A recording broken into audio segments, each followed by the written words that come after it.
Hello दोस्तों, स्वागत है आप सभी का आज की एक नई कहानी के साथ। तो चलिए कहानी शुरू करते हैं। सुनो बेटा रामेश्वर, आज रक्षाबंधन है। तुम्हारी मेम साहब के भाई भाभी आ रहे हैं।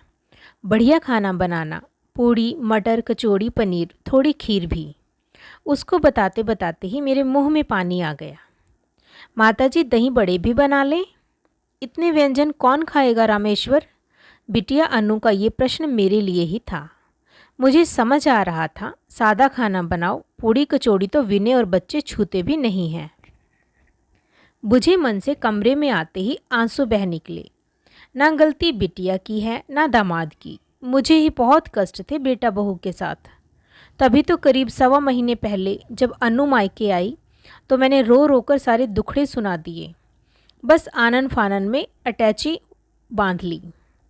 अनु ने भाई भाभी को सुनाकर ऐलान किया, पापा के जाने के बाद से मम्मी का यहाँ मन नहीं लगता, अब वो मेरे घर में रहेंगी।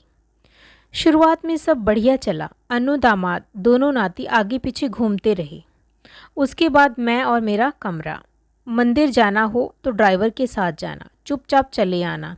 बहू के साथ डगमगाती हुई स्कूटी में बड़बड़ाते हुए गिराना देना ढंग से चलाओ का आनंद ही कुछ और था।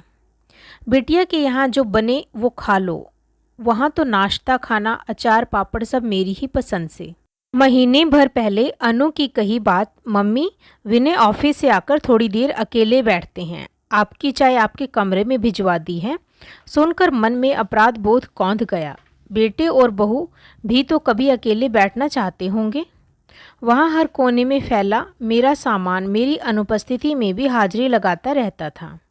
पोते के कमरे में भजन की किताबें, आंगन में सूखती साड़ियाँ, बहू के कमरे में रखी जप माला, यहाँ एक कमरे में सिमटी मेरी गृहस्थी। छोटी छोटी बातों पर पोते पोती को डांटने पर भी कभी बेटा बहू ने वो ज्ञान नहीं दिया जो बिटिया उस दिन बांट रही थी।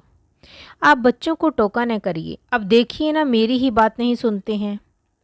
दादी, पोते पोती की आवाज़ से मैं चौंकी। दोनों दौड़कर लिपट गई। बहू ने पैर छुए। पता नहीं कैसे जीवन में पहली बार मैंने उसे गले लगा लिया। मम्मी बस हो गया, चलो अब। माना कि बेटा बहुत खराब है आपका, माफ़ नहीं करोगी? बेटा सहलाते हुए पूछ रहा था।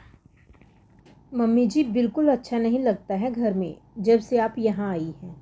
कुछ बढ़िया खाना बनाने का मन नहीं करता है। बहू की बातें सुनकर मन और भरा जा रहा था।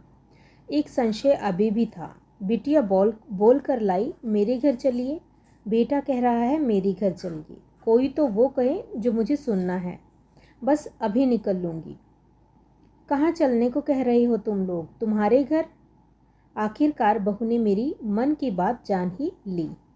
हमारे घर नहीं मम्मी जी, आप अपने घर चलिए। तो दोस्तों, ये थी हमारी आज की कहानी। इस पर आप क्या कहना चाहेंगे प्लीज़ कमेंट सेक्शन में ज़रूर लिखना। वीडियो को लाइक शेयर, चैनल को सब्सक्राइब ज़रूर करना। Thank you so much.